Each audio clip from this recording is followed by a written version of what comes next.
The final thing is in regards to the Victorian situation. 2 further cases today, and Professor Kelly will take you through those. We, in particular, as a Commonwealth, have stepped up in a number of ways. Professor Kelly has declared a Commonwealth hotspot, which was announced on Friday evening, in which he addressed yesterday. Further, we have offered Victoria support with contact tracing through the National Incident Centre if they need it. And in addition, and I think very importantly, the Victorian Aged Care Response Centre has been stood up. Since the start of January, they have conducted asymptomatic testing in over 820 aged care facilities in Victoria.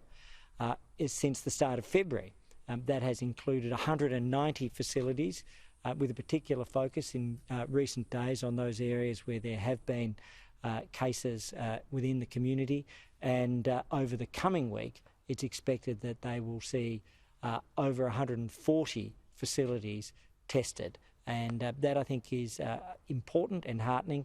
We have seen no cases in that time which have been confirmed positive, so that is about keeping our older Australians safe, and we have an outstanding leader in Anne Smith, who's the head of the Victorian Aged Care Response Centre, and she briefed me this morning. With that, I'll turn to Professor Paul Kelly, and after that we'll take questions. Thank you for your patience. Thank you, Minister, and good afternoon, everyone. So just a couple of matters from me, just to give some more detail of what the Minister's already talked about. Firstly, in Victoria, there are these 2 new cases that have been confirmed. These are the first 2 cases in the community who are not household contacts of the people that have been working in that the Holiday Inn. So that's important. It shows 2 things. One, it shows the thoroughness of the Victorian response and the ability they have of tracking down those chains of transmission, those incredible disease detectives that have had so much training and experience over many months, and particularly in Victoria. That's coming to the fore. So they've found 2 more people in that group of 38 that was talked about yesterday, who were at a social function last weekend, and that was related from a household member of someone who works at the Holiday Inn. So there are those 2 cases. That is a concern in a way, because it's outside of the house, but reassuring that they've been found very quickly, and they're the only 2 so far who have tested positive in that group of 38 in a social gathering. I'm assured by the Victorians this morning, and they were on the AHPPC meeting, which concluded only a few in the last hour, that is all, that everyone has been contacted. All of the other members of people at that particular event are in quarantine, and that testing will continue over the coming days. Other news from Victoria is that we were talking yesterday about the cafe worker in Terminal 4 at Tullamarine.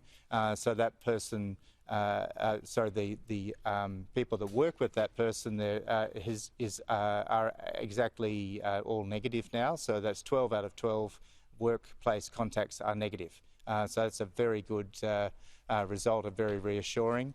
It's similar with other workplace settings that the Victorians have been looking at. All of those tests are negative, and so far, that's good news. The rest of the news from around Australia is that all states and territories have been looking to find anyone who passed through Tullamarine, particularly on the 9th of this month, and they are so far all negative. Thousands of people have been contacted, thousands of people have been tested. They are all test negative at this stage.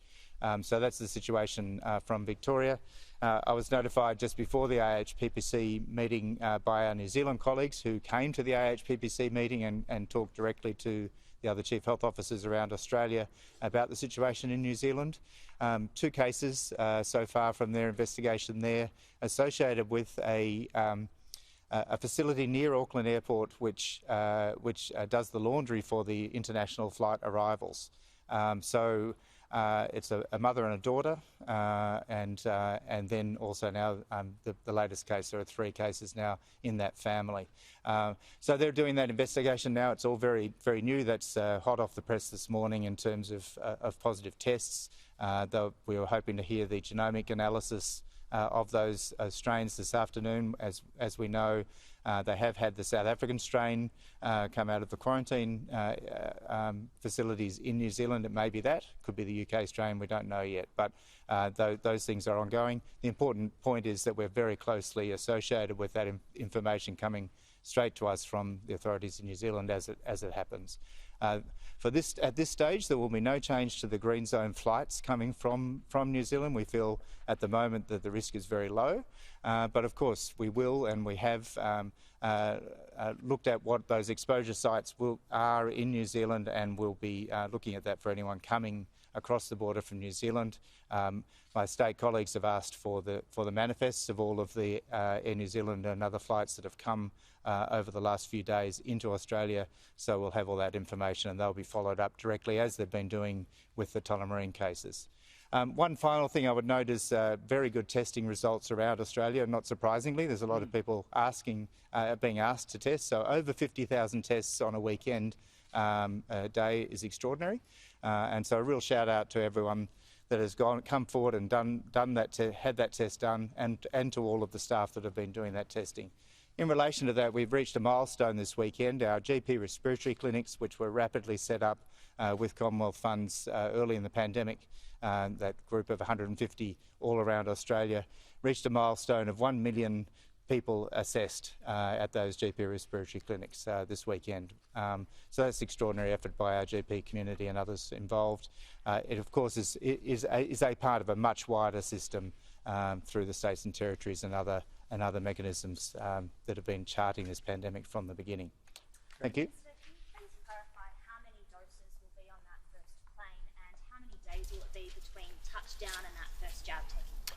Sure. So two things. Firstly, with regards to doses, we've given the guidance that we are anticipating at least 80,000 doses in the first week to arrive.